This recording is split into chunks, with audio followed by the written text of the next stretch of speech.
మొత్తం కొండారెడ్డిపల్లినంట 1300 crop loans ఉంటే 600 మందికి మాత్రమే రుణమాఫీ అయిందంట ఇప్పటికి. అంటే 50% కూడా కాలే.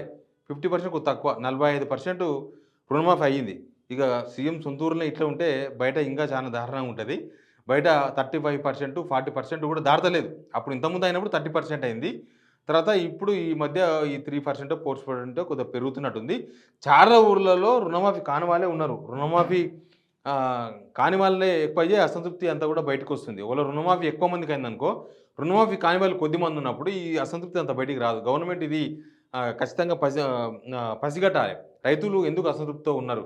మీరు ఎక్కడా లేని 2,00,000 రుణమాఫీ చేసినామని చెప్పుకున్నా, మేము అసలు ఇంత ఇబ్బందుల్లో కూడా మేము 20,000 కోట్ల రూపాయలు రుణమాఫీకి ఇస్తున్నామని చెప్పినా కూడా రైతులు ఎందుకు అసంతృప్తి ఉందంటే చాలామంది కాని వాళ్ళు ఉన్నారు. ఆ కాని వాళ్ళ ఇష్యూని ఎవరు అడ్రస్ చేస్తలేరు.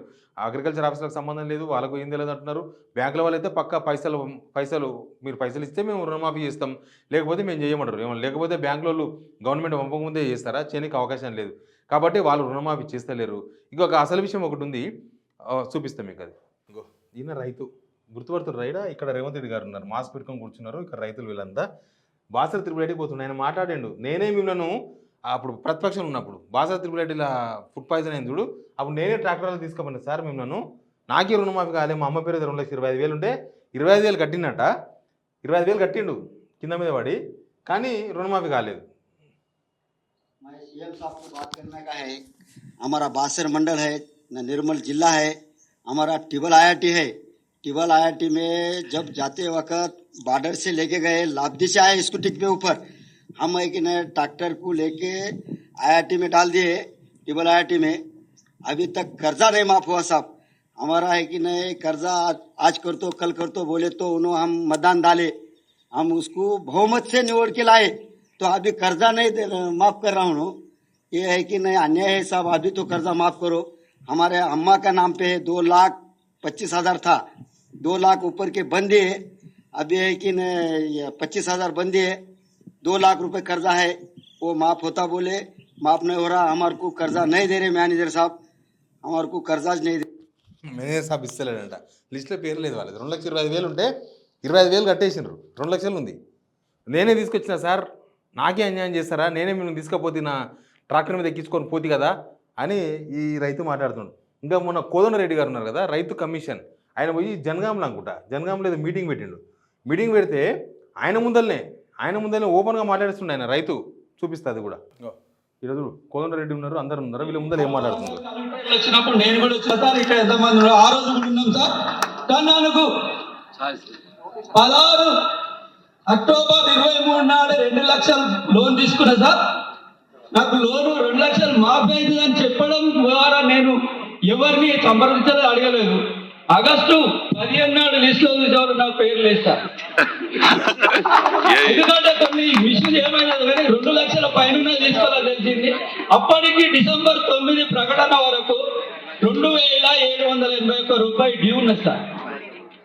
17 నాడు నేను బ్యాంకు పోయి, నాది వికాస్ బ్యాంక్, గ్రామీణ వికాస్ బ్యాంక్, నేను పోయి చేస్తే 18,000 ఉన్నది. ఆ రోజు బిఎం గారు చెప్పిండు 20,000 అలాగే ఏ రోజు వస్తుందో నాకు తెలియదు అని 20,000 కట్టమన్నాడు.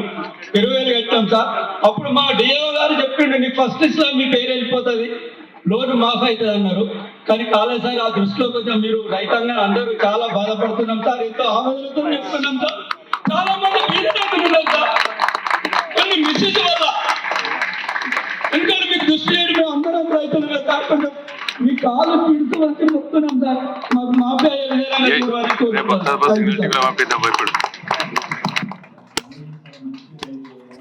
ఇది పరిస్థితి. ఇది వరంగల్లో జరిగింది. జయశంకర్ సార్ అగ్రికల్చర్ యూనివర్సిటీ సంబంధించిన సెలబ్రేషన్స్లో ఏదో రైతులు వచ్చి మాట్లాడుతున్నారు ఆయన ముందల్నే.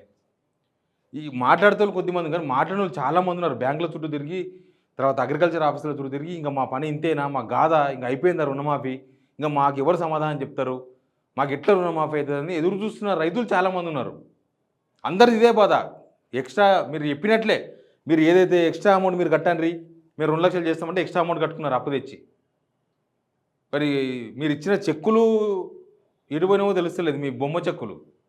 ఈ రైతు పండుగ అంటే ఏందో అర్థం కాలే. రైతు పండుగ అని పెట్టి రైతులను తీసుకొచ్చి లారీలు ఎక్కించుకొచ్చి, బస్సులు ఎక్కించుకొచ్చి, ఆర్టీసీ బస్సులు ఎక్కించుకొచ్చి, స్కూల్ బస్సులు ఎక్కించుకొచ్చి పెడితే రైతు పండుగ అయిపోతుందా? మరి వాళ్ళకు అకౌంట్లో డబ్బులు రావాలి కదా. ఇంతవరకు బ్యాంకులకే డబ్బులు గవర్నమెంట్ వేయలే.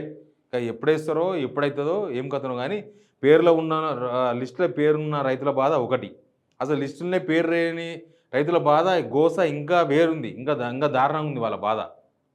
గవర్నమెంట్ ఇట్లాంటివన్నీ కూడా పరిష్కరిస్తే రుణమాఫీ చేసిన క్రెడిట్ మీకు దక్కుతుంది. లేకపోతే చేసిన రైతులు సంతృప్తికరంగా లేకపోతే, ఎవరైతే లబ్ధిదారులు ఉన్నారో వాళ్ళు సంతృప్తికరంగా లేకపోతే ప్రభుత్వం చేసినామని చెప్పుకోవడం తప్ప అది గ్రౌండ్లో కనబడదు.